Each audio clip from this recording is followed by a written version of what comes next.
Welcome back to Subconscious Mind Mastery. Thomas and Majona back with you here. And Majona, I want to turn the music down and see if you can tell what this sound might be. The rest of you can play along. Hang on here. What does that sound like? It sounds like waves to me. Everybody knows that sound. That's the ocean. Ready to go surfing. Well, you are headed in that direction in a couple of weeks, I guess. We are. Oh, this is exciting. Not we. I'm going to the mountains. Oh, well, sorry. I'm thinking. There's no we about it. I'm not a sand and beach person myself. I'm a mountain, stream, fishing, catching trout, getting cooler, and seeing my yogi buddy during that time. But anyway, what? You're looking at me like... Well, I'm just guessing that nobody knows that I will be headed to Galveston in a couple of weeks, and you will be headed to the mountains. I think your guess would be right. It would be an accurate guess. Okay, let's get on. This is not what we're here for. So the reason I did that, though, was surfing, right? It kind of brings up the image of surfing. Now, where you're going, there's probably not much of that, but... we're surfing this wave of energy right now that is absolutely incredible. Yeah, that's the exciting part. Woo! I think of it like that. You know, I think if you're out there in the ocean on a surfboard and your intention is surfing and all of a sudden a big wave comes up, you are looking at each other and I mean, that's like, let's go get it, right? That's right. It's like the ultimate rush of excitement around that. And that's what we're experiencing right now together, and we wanted to just tell you about that. Yeah, it's so cool. Energy itself is just so cool because we know like attracts like, right? So whatever energy, wherever you're vibrating is what you're attracting to you. Not only people, but places. And that got to be really exciting this weekend. Okay, little backstory. I get to a point like energetically and just everything fidgety and about where I am located geographically, that I need a break, okay? Nothing wrong, nothing bad. Great things are going on here. I realize that now about myself and have made it okay. Before I stifled it, and it caused me a bunch of problems. Now I'm just open to it. So I'd hit that point. Got to get out of town for a little bit. Okay, so I looked around. Obviously, Colorado's always an option. And then I looked at other places nearby. Okay, for us, that's kind of like southern Oklahoma and our few places in Arkansas. I chose Aspen. I thought I'm going to duck back there for a couple of days, see some folks, and there was a little bit of skiing that could have been done, but anyway, wasn't the time. And I went to the airport, and ironically, due to weather primarily, flights were all kinds of delayed, and I wasn't going to be able to make a connection. And the next flight was going to be late the next day. So it was going to wipe basically 2 days off of the trip. And it was already a short window. So I just got a refund and literally was like, okay with it. Totally okay with it. Just, okay, this isn't going to work. There's something else. So I got a refund, got an Uber, and went back to the house. Majona was over here with her kids. And all of a sudden, I plunked back in. Hello. Didn't work. Had my backpack and everything. It was like, nope, not the deal. So I started looking around and feeling Aspen, when I chose Aspen, it was in my head. I was being analytical. Yes. And resistant to that too. That's a good point to note. Yeah. I didn't have any feeling of anything. So then when I didn't have the feeling, I started to analyze.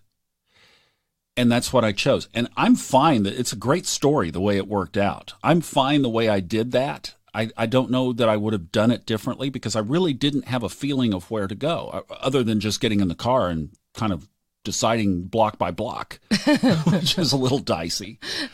That is being in the moment. That would have been really being in the moment. So that didn't work. And I was just literally, no kidding, okay with it. Not the least bit upset. I sat there and had my computer out and I was doing some work and I was like, I'm not going to make this. This isn't going to work. So I called United real quick. I guess I could say who I was flying on. Called them real quick and can I get a refund? Yep. Okay, perfect. Boom. I'm out of here. Next thing was Uber was all over the phone. So I looked, and there's this one little place in Oklahoma. Now, I grew up in Tulsa. There's this one little town in southern Oklahoma that Majona had been to. I had been through. It had been years ago. I didn't remember anything about it except that I kept on going down the road. And there's a wonderful Chickasaw cultural center there. The Chickasaw was one of the 5 civilized tribes, if that doesn't ring a historical bell, or for those of you listening outside of the United States. Wonderful history. Part of Oklahoma, like culture, everything. And there's a national park there. Now, why would there be a national park in Sulphur, Oklahoma? Right. To protect the wonderful beauty of that land from people who weren't considerate. Have you ever been to the Blue Ridge Parkway? You ever been to the Knoxville, Tennessee area? You ever been to upstate New York? You ever been to some of those remote, wonderful places in southern Missouri or northern Arkansas that just where the hills and the streams and the creeks and the trees are beautiful? You ever been to the western side of North Carolina? Well, if you haven't, it's the puzzles, it's the calendar pictures, it's the meditation pictures. All of that is in Sulphur, Oklahoma. It's amazing. I grew up, Majona, I grew up less than 3 hours from there. Can you tell he's still beating himself up about this? I've lived in Dallas forever. Like most people, I've lived in Dallas longer than most people are old. And I never knew this was there. What changed? How did it get on my radar? Like I said, Majona has told me about the place. She's been there. I had driven through it. I don't know. I don't have a memory of how long ago it was or what I was doing to get there or where I was going, but it didn't stick. I didn't go into the park. I didn't look at the nature. It is so pristinely beautiful. It is full of natural springs. The water comes out of the ground probably 55 degrees. It is clear as what you get out of your drinking faucet. Yeah, so beautiful. The trees, the canopy of trees, the wildlife, the sounds of nature at night, 20 miles of hiking trails, and 3 lakes. The kid has found home. I'm sorry, y'all. If you could see the look on his face. And it's 2 hours and 15 minutes up the road from right where we're talking right now. Mm-hmm. Unbelievable. So life changed last week when I went up there. Why did the hooks get put in my jaw to not go to Aspen? Because I wouldn't have gone. Right. Now was the time. Now was the open window. Now was when the universe lifted the scales off of my eyes and showed me this place in my own backyard that is absolutely amazing. Camping, places to roam. Fishing. Everything. It's just incredible. Okay, what shifted? You.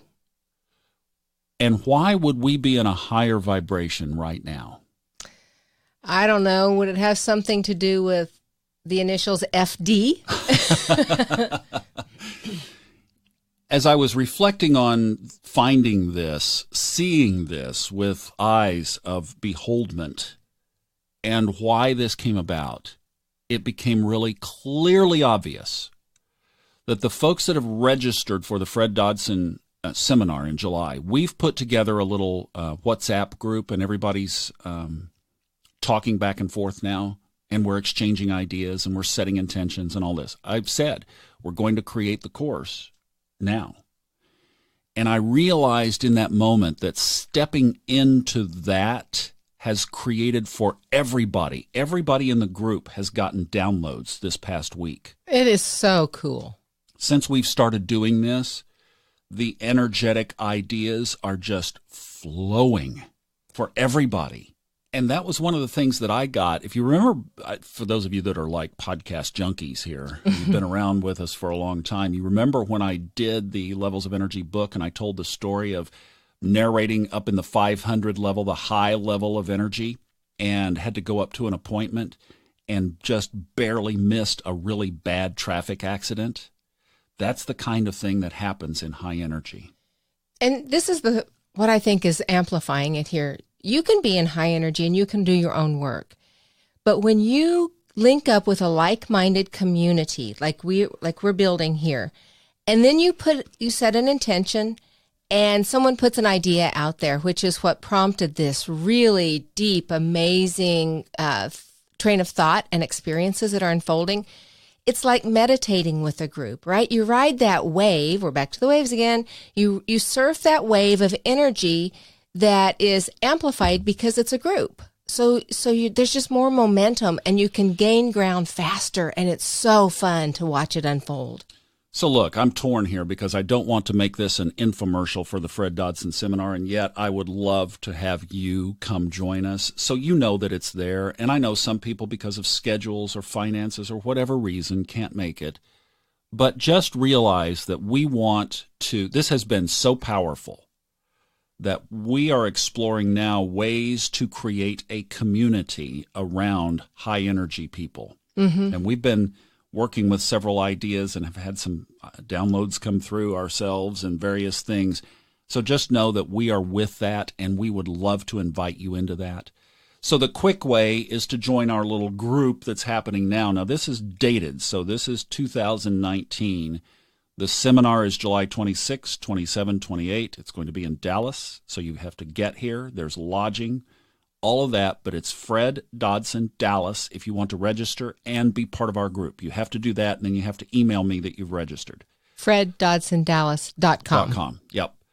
And then for everybody else listening after the event and all the rest of the time, we are just look for our stuff. Look on the website, or however, we don't have it together yet. But we will be out there, baby. You will hear about it. And at some point, we are going to put something together up there in Sulphur, Oklahoma, to take a group up and experience that whole energy of what's going on with the Chickasaws and the cultural center and the nature and the connection. And, it's delicious. It is a very different energy than any place, honestly, than any place I've been, because of the Native American heritage. And it may be that, I'm just a little more in tune with that, but it's something special.